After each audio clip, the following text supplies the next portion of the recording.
you and I have talked about just how dark and sinister and out in the open the plot was to kidnap and kill Michigan Governor Gretchen Whitmer.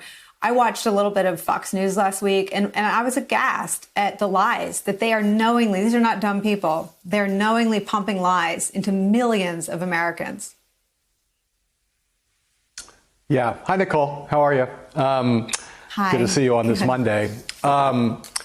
It's such a dark picture, and I just, I want to double and triple down on what I've been watching your program since 4 o'clock and what everybody's been saying.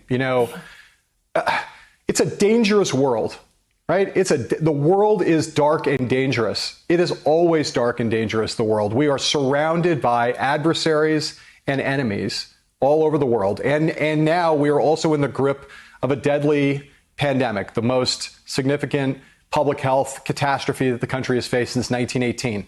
So we have enemies, foreign and domestic, in that sense, right? The pandemic is a giant enemy. We have other enemies around the world. It's hard for us to stay safe and keep alive in the best of circumstances.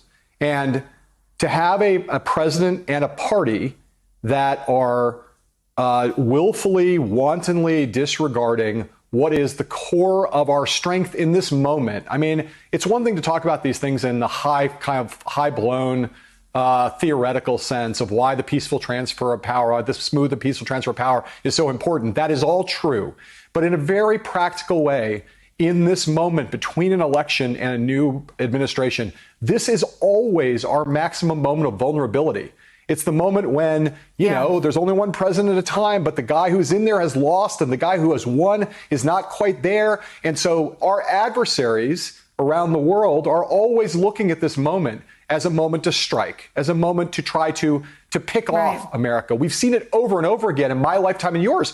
So to not engage in an active way in a peaceful and smooth transition of power is a kind of treason, it seems to me. It's like it's just outrageous. And every Republican, we've been saying this for a couple of weeks, but it's now to the point where if you add the foreign situation to the state of the pandemic, where any sane, patriotic, humane leader of the Republican Party and the president who currently still occupies the Oval Office would be like, hey, you know what? I want to do anything I can right now to save the most American lives. Let me help.